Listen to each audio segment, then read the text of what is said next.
여호수아 시대까지 신실했던 이스라엘은 여호수아 이후 사사 시대에 돌입하면서 엉망이 되어버렸습니다. 우상 숭배는 기본이 되어버렸고, 심지어 우상을 찍어버린 자를 죽이겠다고 흥분할 정도가 되어버렸습니다. 그런데 그렇게 온 나라가 우상에 전염되었어도 나라의 최고 지도자인 사사가 우상을 숭배하는 일은 없었습니다. 기드온이 나중에 엉망이 되었고, 또 삼손이 처음부터 엉망이었어도 그래도 그들이 우상을 숭배하지는 않았습니다. 사사 이후 왕정시대도 마찬가지입니다. 이스라엘의 초대왕 사울이 그 처음에 신실한 모습에서 벗어나서 점점 영적 내리막길을 달려갔어도 그래도 우상을 숭배하지는 않았어요. 그러니까 모두들 그것만큼은 절대 무너뜨릴 수 없는 영적 마지노선으로 여겼다는 얘기입니다. 그 선을 파괴한 사람이 솔로몬입니다. 이후부터는 달라졌어요. 솔로몬이 이스라엘의 지도자로서 최초로 우상을 숭배한 이후 이스라엘 왕들 가운데 우상을 숭배하지 않은 사람은 거의 없습니다. 남유다의 왕들 가운데도 거의 없고, 특히 북이스라엘의 왕들 가운데는 단 한 명도 없습니다. 솔로몬 이전까지는 우상 숭배자 지도자가 단 한 명도 없었는데, 솔로몬이 선을 넘어선 이후부터는 너도 나도 본물 터지듯이 넘어서게 되었다는 말입니다. 이게 안 좋은 일만 그런 것이 아닙니다. 좋은 일도 마찬가지예요. 누군가 어떤 일을 먼저 하게 되면 그 뒤를 따라하는 사람들이 생기게 마련입니다. 다윗이 골리앗을 이기기 전까지는 이스라엘의 용사 가운데 이방의 거인 장수를 쓰러뜨린 사람은 없었습니다. 그런데 다윗이 골리앗을 쓰러뜨리자 이야기가 달라졌어요. 그 다음부터는 이스라엘의 용사 가운데 거인 장수들을 쓰러뜨리는 용사들이 연달아 나오게 되었습니다.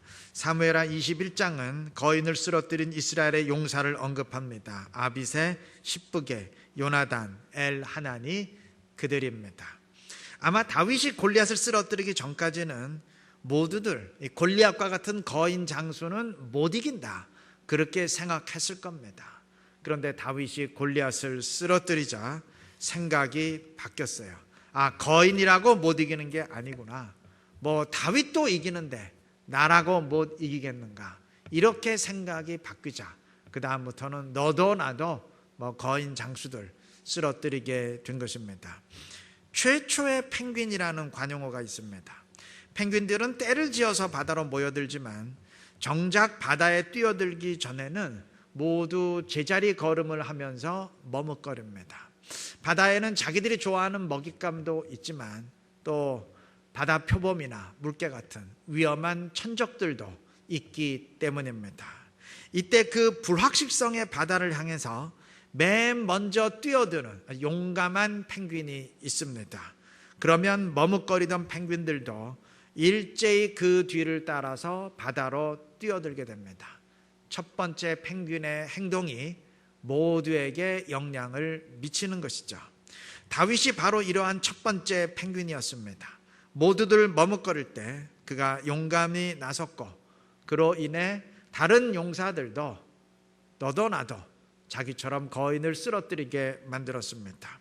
솔로몬은 안 좋은 의미에서 첫 번째 펭귄이었습니다. 그 이전의 지도자들이 이것만큼은 안 된다 머뭇거리던 일을 그가 저질러 버렸고, 그 이후의 왕들을 자기처럼 만들어 버렸습니다. 사사기가 소개하는 사사들 가운데 순서대로 첫 5명의 사사들 때까지, 즉 온니엘, 에훗, 삼갈, 드보라, 바락 때까지는 사사들에게 그 어떤 문제도 없었습니다. 모두들 오직 사명에만 집중할 뿐이었지 그 어떤 인간적인 잡음도 없었습니다. 근데 그러한 깨끗한 흐름이 기드온에 의해서 깨졌습니다. 기드온은 전쟁에서 승리한 뒤 8장의 증언처럼 백성들에게 어마어마한 양의 금을 요구하는 아주 탐욕적인 모습을 보입니다. 그리고 이방의 왕들처럼 수많은 아내들을 취해서 자식이 무려 70명에 달하게 되었습니다. 그러니까 그 이전의 사사들에게서는 전혀 아주 상상도 할 수 없는 일이었어요. 자, 이렇게 되니까 그 다음부터는 사사들의 모습이 달라졌습니다. 기드온 이전까지는 탐욕스러운 사사들이 단 한 명도 없었는데 기드온 이후부터는 정반대로 청렴한 사사들을 거의 찾아볼 수 없게 되었어요. 입다 하나 빼놓고는 전부 이상합니다. 사사기 10장 4절은 사사 야일을 이렇게 소개합니다. 그에게 아들 30명이 있어 어린 나귀 30을 탔고 성읍 30을 가졌는데 그 성읍들은 길르앗 땅에 있고 오늘까지 하봇 야일이라 부르더라.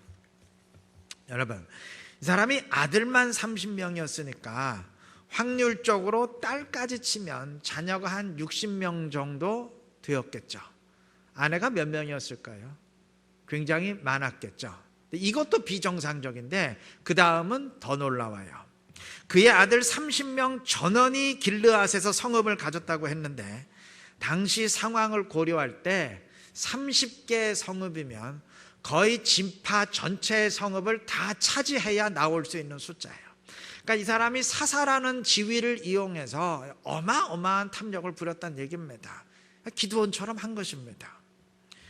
다음 사사기 12장에는 사사 입산, 엘론, 압돈이 연이어 서게 되는데 12장 9절은 입산이 7년 동안 사사로 있었고 그에게 아들 30명과 딸 30명이 있었다고 했습니다.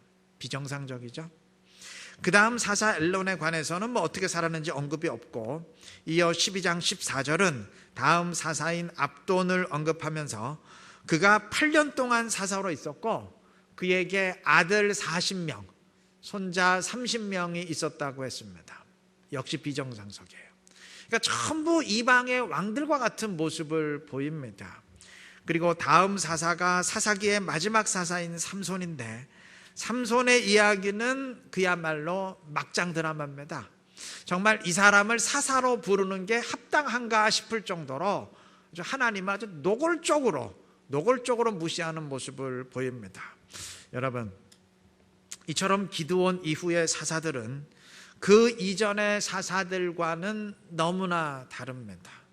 기드온에 의해서 흐름이 바뀌게 되었어요. 그의 영적인 추락이 자신만의 문제로 끝나지 아니하고 그 이후의 사사들에게 계속 영향을 미쳤다는 말입니다. 그 이전까지 사사의 위치를 이용해서 탐욕을 부리며 자기 욕망을 채운 사사는 단 한 명도 없었어요. 그런데 기드온이 그 흐름을 깨고 자기의 욕망을 채우는 사사의 모습을 처음으로 보이니까 그 다음부터는 기드온도 그랬는데 나라고 못하겠어? 그리고 앞선 사사들도 그랬는데 나라고 못 그렇겠어? 이러한 동조 유혹이 이후에 사사들에게 찾아왔고 그들의 영적인 방어막을 느슨하게 만들었어요. 그러다가 급기야 삼손에 이르러서는 정말 사사가 어디까지 추락할 수 있는지를 아주 보여주게 만든 것입니다. 여러분, 사사들만 그런 게 아니에요. 우리 모두 마찬가지입니다. 사사와 같은 지도자로서 지위에 따른 큰 영향을 미치건 아니면 일반 사람으로서 잔잔한 영향을 미치건 정도의 차이만 있을 뿐이지 한 사람의 말과 행동은 다른 사람들에게 영향을 미칩니다. 좋은 쪽이건 안 좋은 쪽이건 영향 미치게 되어 있어요. 은근히 나처럼 하도록 영향 미치게 됩니다. 나의 믿음과 헌신은 주변 사람들에게 좋은 영향을 미치고 나의 결단은 다른 사람의 결단을 이끌어내는데 영향을 미칩니다. 물론 그 반대도 사실이에요. 나의 나태함은 다른 사람도 나태하게 만드는데 영향을 미칩니다. 우리가 어떤 사람 되어야 하겠습니까? 좋은 영향 미치는 사람 되어야 하지 않겠어요? 우리의 셀 모임이 서로 좋은 영향을 주고받는 그럼 아름다운 장이 되어야 되지 않겠습니까? 그것이 주님이 원하시는 모습이자 우리 모두의 사명입니다. 사명대로 하시기를 바랍니다. 그래서 내가 온전히 섬으로써 다른 사람도 주 앞에 온전히 설 수 있도록 영향을 미치고 이끌어줄 수 있는 지혜롭고 신실한 우리 모두가 되시기를 바랍니다. 삼손은 태어나기 전부터 여호와의 사자가 그의 탄생을 예고했던 아주 특별한 사람입니다. 여호와의 사자는 삼손이 이스라엘을 블레셋의 손에서 구원하게 될 것이라 예언하면서 그가 하나님께 바쳐진 나실인이라고 선포했습니다. 나실인이란 구별된 사람이라는 의미인데, 이는 구약시대에 일정한 기간을 정해놓고 그 기간 동안 스스로를 정결하게 구별하면서 사는 사람을 말합니다. 이것은 특별한 지위가 아니고 이스라엘 사람이라면 누구나 원하는 사람은 일정 기간 나실인이 될 수 있었는데, 삼손이 그들과 다른 점이 있다면, 다른 나실인들은 일정 기간 동안만 나실인으로 구별되지만 삼손은 평생 나실인이라는 점입니다. 자, 이러한 나실인은 이스라엘 사람 모두가 지켜야 되는 율법은 당연히 지켜야 되고, 그 외에 민수기 6장의 명령처럼 다음 세 가지를 반드시 지켜야 됐습니다. 첫째, 나실인 기간만큼은 포도주는 물론이거니와 건포도든 그냥 포도든 아예 포도 자체를 입에 대선 안 돼요. 포도 씨나 껍질까지도 절대 먹어서도 안 되고 입에 대서도 안 됩니다. 멀리 해야 됩니다. 둘째, 나실인은 사람의 시체 또는 동물의 사체를 만져서도 안 되고 가까이 다가가서도 안 됩니다. 그 다음에 세 번째, 나실인은 절대 머리에 삭도를 대서는 안 돼요. 그러니까 머리를 깎아서는 안 된다는 말입니다. 자, 이와 같은 사항을 통해 보면 삼손이 얼마나 하나님의 말씀을 우습게 여겼는지 알 수가 있어요. 오늘 본문의 증언에 따르면 삼손은 그의 부모와 함께 이방 여인을 아내로 삼기 위해서 딥나로 갑니다. 여러분, 이스라엘의 일반 사람들도 이방 여인을 아내로 맞아들이면 안 되는데, 하물며 나실인이 이방인과 결혼하겠다고 했으니까 이건 아예 대놓고 하나님의 말씀을 무시하는 거죠. 그런데 거기에 한술 더 떠서 삼손은 딥나에 가서 포도원에 들어갑니다. 나실인은 포도를 먹어서는 안 돼요. 아예 멀리해야 됩니다. 그런데도 삼손은 서슴없이 포도원에 들어갑니다. 하나님의 말씀을 어기는데도 전혀 개의치 않아요. 그리고 삼손은 그 포도원에 나타난 사자를 찢어 죽입니다. 그리고 결혼하려는 여자를 만난 뒤에 자기가 죽인 사자의 사체에 벌떼와 꿀이 있는 것을 보고 그것을 취해서 자기도 먹고 또 부모에게도 가져다 줍니다. 나실인은 죽은 사체에 가까이 가서도 안 되는데 거기서 꿀을 취하기까지 했으니까 하나님의 말씀을 정말 노골적으로 무시하는 거죠. 사사기의 그 뒤의 내용 역시 마찬가지예요. 삼손은 주저없이 하나님의 뜻에 어긋나는 일을 하면서도 전혀 개의치 않습니다. 끝까지 그래요. 그런데 딱 한 가지 예외가 있었습니다. 삼손이 이것만큼은 여호와의 말씀을 어기려 하지 않았던 것이 한 가지 있었습니다. 끝까지 지키려 했던 것이 있어요. 다들 아실 텐데 무엇인가요?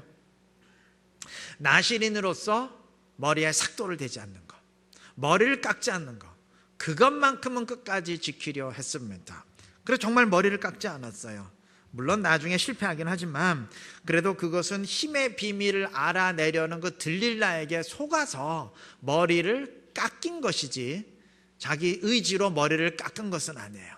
그것만큼은 끝까지 지키려 했습니다. 여러분, 삼손이 왜 다른 하나님의 말씀을 아주 대놓고 무시하면서도 절대 머리를 깎아서는 안 된다, 그 말씀만큼마저 끝까지 지키려 했을까요? 이유는 분명해요. 머리를 깎으면 자신의 엄청난 힘이 없어진다고 알았기 때문입니다.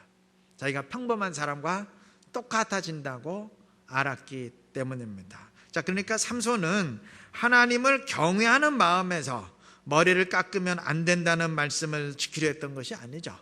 자기의 힘을 잃지 않기 위해서, 즉 자기 이익을 위해서, 자신을 위해서 말씀을 끝까지 지키려 했던 겁니다. 이런 경우는 성경에 많아요. 하나만 예를 들면 옛날 금송아지를 숭배한 출애굽 백성들 역시 마찬가지였습니다. 출애굽한 이스라엘은 모세가 시내산에 올라간 뒤 소식이 없자 아론에게 우리를 가나안 땅으로 인도할 신을 만들어내라고 다그쳤고 결국 금송아지 우상을 만들게 했습니다. 여러분, 이 사람들 절대 가나안 땅에 들어가지 말자는 사람 아니었어요. 하나님이 약속하신 땅에 반드시 들어가야 된다는 사람들이었습니다. 그런데 문제는 하나님의 말씀을 이루기 위해 가나안 땅으로 가자는 것이 아니었어요. 젖과 꿀이 흐르는 가나안 땅에 들어가면 자신들에게 풍요로움이 주어지니까 그것을 위해서 그 땅에 들어가자는 사람들이었습니다.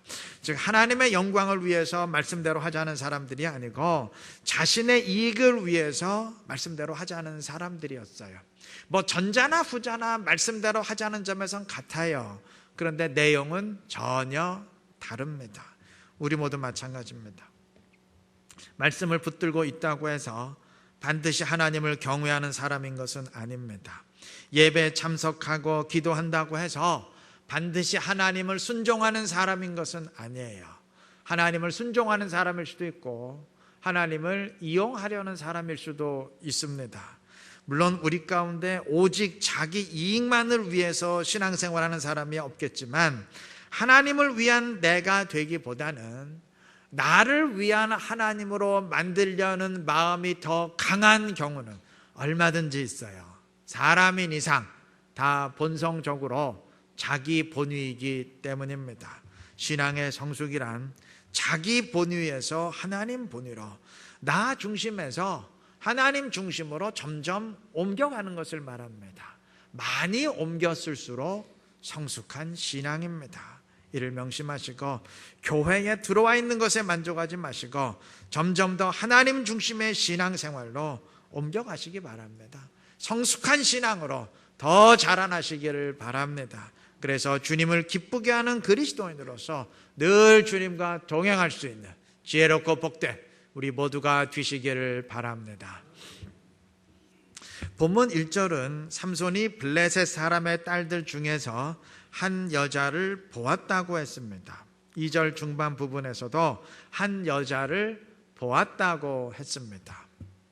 3절 마지막 부분에서 삼손은 아버지에게 내가 그 여자를 좋아하오니 라고 하는데, 이 부분을 히브리 원어로 읽으면 그 여자가 내 눈에 좋아 보입니다, 그런 의미예요. 7절 역시 그 여자가 삼손의 눈에 들었더라 그랬습니다. 자, 그러니까 본문은 누차 삼손의 눈을 강조합니다. 삼손의 기준은 자신의 눈이었어요. 자기 눈에 좋게 보이면 그게 좋은 것이고 자기 눈에 옳게 보이면 그게 옳은 것이었어요. 그에게 하나님의 눈은 없었습니다. 하나님의 눈으로 보는 믿음은 그에게 없었습니다. 그가 후에 들릴라의 꼬임에 빠져서 힘의 비밀을 말하고 잠자는 사이에 머리털이 다 밀렸을 때 16장 19절 마지막 부분은 그의 힘이 없어졌더라 했습니다. 근데 이상한 것은 이후에 삼손의 태도입니다. 잠을 깬 삼손은 자기 머리털이 다 없어진 것을 알았어요. 그런데도 그는 이렇게 말합니다. 내가 전과 같이 나가서 몸을 떨치리라. 그는 머리털이 다 깎였는데도 이전처럼 괴력을 발휘할 수 있다고 생각합니다. 왜 그랬을까요? 그는 지금까지 온갖 말씀을 다 어기며 살아왔는데 그럼에도 하나님은 계속 삼손에게 어마어마한 힘을 허락해 왔습니다. 아마 그것 때문에 착각했을 겁니다. 뭐 어차피 지금까지 온갖 말씀 다 어겼어도 그래도 나에게 힘이 솟구치지 않았느냐, 그러니까 이번에도 그럴 것이다, 아마 그렇게 생각했을 겁니다. 그는 늘 보고 자기 눈에 오른 대로 판단했는데 현실을 정확히 보지는 못했습니다. 그 다음 절인 17장 21절은 블레셋 사람들이 드디어 삼손을 체포하고 복수심에서 그의 두 눈을 뽑았다고 했습니다. 두 눈이 다 뽑혔으니까 앞을 보지 못하는 맹인이 되었겠죠. 근데 아이러니한 것은 두 눈이 없어진 그 순간부터 삼손에게 믿음의 눈이 열리고 하나님의 눈으로 보게 되었다는 점입니다. 그래서 이후의 증언처럼 그는 하나님께 간절히 기도해서 마지막으로 힘을 회복하고 블레셋을 심판한 뒤 자신도 거기서 죽습니다. 자신의 눈이 없어졌을 때 그는 하나님의 눈을 뜨게 되었습니다. 이 원리를 꼭 기억하셔야 됩니다. 우리 모두 마찬가지예요. 하나님의 눈을 뜨기 위해서, 믿음의 눈으로 보기 위해서 우리 전부 다 시각장애인 되어야 된다, 그 얘기는 물론 아니에요. 단 하나님의 눈으로 보기 위해서는 순간순간 내 눈을 감을 수 있어야 됩니다. 내 눈에 좋게 보이고 내 눈엔 그게 옳게 보이는데 과연 하나님의 눈에도 그러할지 순간순간 냉철히 판단할 수 있어야 됩니다. 세상의 상식과 기준으로는 그러한데 과연 말씀의 기준으로도 그러한지 순간순간 잠시 내 생각 멈추고 잠시 내 눈을 감고 내 판단 잠시 멈추고 말씀의 기준으로 평가해 볼 수 있어야 될 것입니다. 그래야 온전한 그리스도인이에요. 그리스도인이란 달리 말하면 내 눈이 아니라 하나님의 눈으로 보는 사람을 말합니다. 믿음의 눈으로, 하나님의 눈으로, 말씀의 눈으로 보시기를 바랍니다. 그래서 주의 뜻에 합당하게 행하면서 주님의 영광을 더 크게 드러낼 수 있는, 더 주님을 기쁘게 할 수 있는 지혜롭고 신실한 우리 이루는 게 모든 성도님들 되시기를 그리스도의 이름으로 축원합니다.